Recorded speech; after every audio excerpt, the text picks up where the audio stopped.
ডিসেম্বরের শুরু থেকেই দেশের বিভিন্ন জায়গায় তাপমাত্রা কমছে। যদিও রাজধানী ঢাকাতে এখনো দিনের তাপমাত্রা বেশি, তবে ঠান্ডাজনিত রোগের প্রকোপও বাড়তে শুরু করেছে। শিশু ও বয়স্করা আক্রান্ত হচ্ছে সবচেয়ে বেশি। সাইমুম জান্নাত প্রভার প্রতিবেদন। বাংলাদেশে নভেম্বর, ডিসেম্বর, জানুয়ারি ও ফেব্রুয়ারি মাসকে শীতকাল হিসেবে গণনা করা হয়।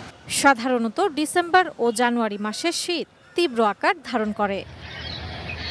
এবছর পৌষ মাসের আগেই উত্তরবঙ্গে শীত জেঁকে বসেছে, যেখানে পঞ্চগড়ে সর্বনিম্ন তাপমাত্রা রেকর্ড করা হয়েছে। আবহাওয়া অধিদপ্তর জানিয়েছে, এবছরও ডিসেম্বর মাসের মাঝামাঝি বা শেষের দিক থেকে রাজধানী সহ সারা দেশে শীত জেঁকে বসার সম্ভাবনা আছে। সামনের সপ্তাহগুলোতে কয়েক দফা হালকা থেকে মাঝারি শৈত্যপ্রবাহ বয়ে যেতে পারে। তখন আপনার কুয়াশার পরিমাণটা বাড়বে, আকাশ একটু মেঘলা থাকবে, অর্থাৎ দিনের তাপমাত্রা যখনই কমবে তখনই আপনার শীতের তীব্রতাটা বাড়তে থাকবে। এবং আমরা আশঙ্কা করছি আগামী 2 দিন পরে শীতের তীব্রতাটা আরো বাড়বে। স্বাস্থ্যকর অল টাইম ফ্যামিলি কেক, সব সময় অল টাইম হেলদি লাইফ। তাপমাত্রা কমতেই ঠান্ডাজনিত রোগের বিস্তারও শুরু হয়েছে। রাজধানীর শেরেবাংলা নগরের বাংলাদেশ শিশু হাসপাতাল ও ইনস্টিটিউটে আগের চেয়ে ঠান্ডাজনিত রোগী বেড়েছে।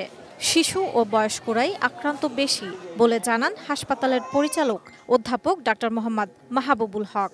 শীত যখন আসে ওয়েদারটা শুকনো হয়ে যায়, স্বভাবতই একটু ঠান্ডা কাশির রোগী বেড়ে যায়। মানুষের হাঁচি হয়, কাশি হয়, বাচ্চাদের বেশি হয়। এই জন্য এই ঠান্ডা কাশির রোগীটার সংখ্যাটা এই সময় বাড়ে। আর সাথে করে চর্মরোগও হয় এই সময়টাতে, কিছু বাচ্চার ডায়রিয়া হয়। এই পরিস্থিতিতে করণীয় কি পরামর্শ দিলেন তিনি। শুধু করোনার সময় মাস্ক পরবো তা না, আমাদের মাস্ক ব্যবহার করার অভ্যাস করতে হবে। রোগ না হওয়ার জন্য তারা আমাদের বাবা মাকে যদি সতর্ক থাকে তাহলে এই যে চাপটা আমাদের কমে। সেটা হলো যে যখনই একজন বাচ্চা ঠান্ডা কাশি লাগবে, সে ওই ঠান্ডা কাশি নিয়ে কোথাও মুভ করাবে না, অর্থাৎ স্কুলে যাবে না, কোচিংয়ে যাবে না, অথবা কোনো জনসমাবেশে সে যাবে না। সে বাচ্চা যখন হাঁচি দেয়, কাশি দেয়, এই রোগটা ছড়ায়। চলে এসেছে শীত। হঠাৎ আবহাওয়া পরিবর্তনে শরীরের রোগ প্রতিরোধ ক্ষমতা দুর্বল হয়ে পড়ে।